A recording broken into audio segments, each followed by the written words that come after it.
सोचिए, सदियों से हर संस्कृति में हम इंसानों ने हमेशा ऐसी कहानियां बनाई हैं जो उस दुनिया के बारे में बताती हैं जिसे हम देख नहीं सकते।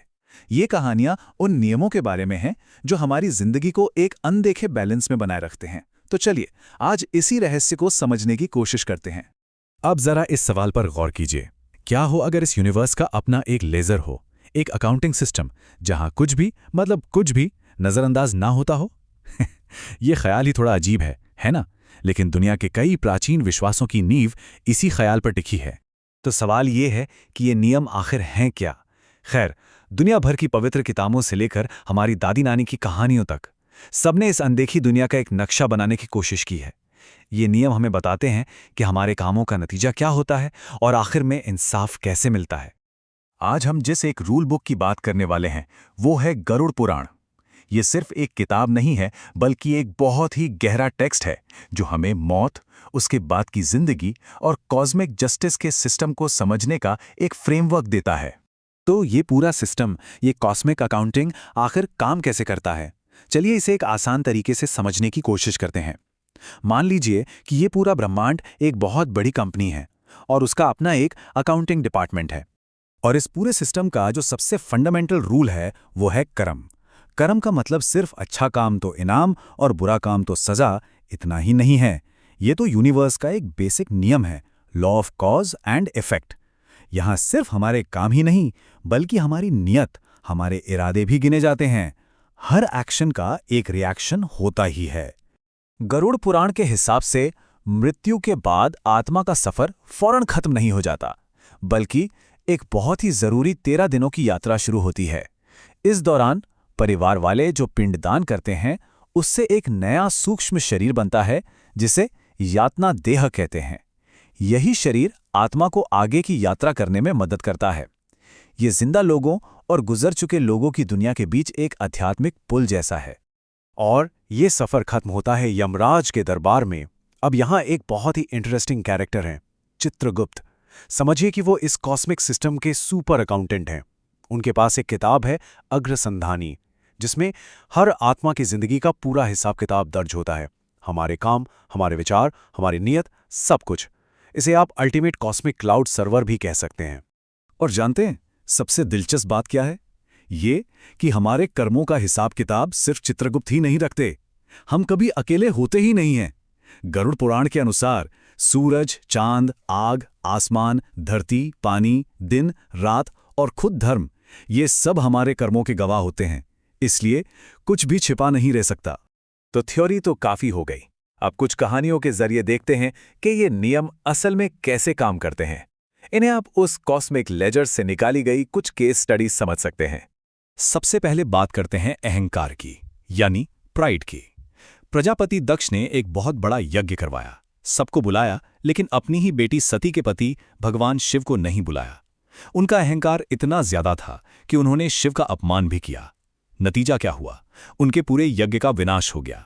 ठीक इसी तरह की एक और कहानी है सर लैंसलॉट की, जिनकी खुद को सबसे बड़ा दिखाने की चाहत ने उनके पूरे राज्य को युद्ध के कगार पर ला खड़ा किया था। कहानी अलग है, जगह अलग है, लेकिन सबक एक ही है। अहंकार हमेशा विनाश की तरफ ले जाता है। अब देखते हैं कि जब कोई अपना कर्तव्य, अपनी ड्यूटी भूल जाता है तो क्या होता है। ये कहानी है चंपा देवी की, एक बूढ़ी लाचार माँ जो बड़ी उम्मीद से अपने बेटों से मिलने के लिए एक लंबा सफर तय करती है। उसके 3 बड़े बेटे उसे एक बोझ समझते हैं, लेकिन सबसे छोटा बेटा बिना किसी उम्मीद के चुपचाप अपनी माँ की सेवा करता है और आखिर में माँ उसे अपने पुरखों का छिपा हुआ खजाना दे देती है। ये कहानी साफ साफ दिखाती है कि कर्तव्य निभाने का फल मिलता जरूर है और उसे नजरअंदाज करने का नतीजा सिर्फ पछतावा होता है। लेकिन कभी कभी कर्मों का हिसाब इतना सीधा नहीं होता। कुछ आत्माएं बीच में ही फंस जाती हैं, 2 दुनियाओं के बीच। ये एक बहुत पुराना आइडिया है जिसकी गूंज हमें आज की हॉरर कहानियों में भी सुनाई देती है।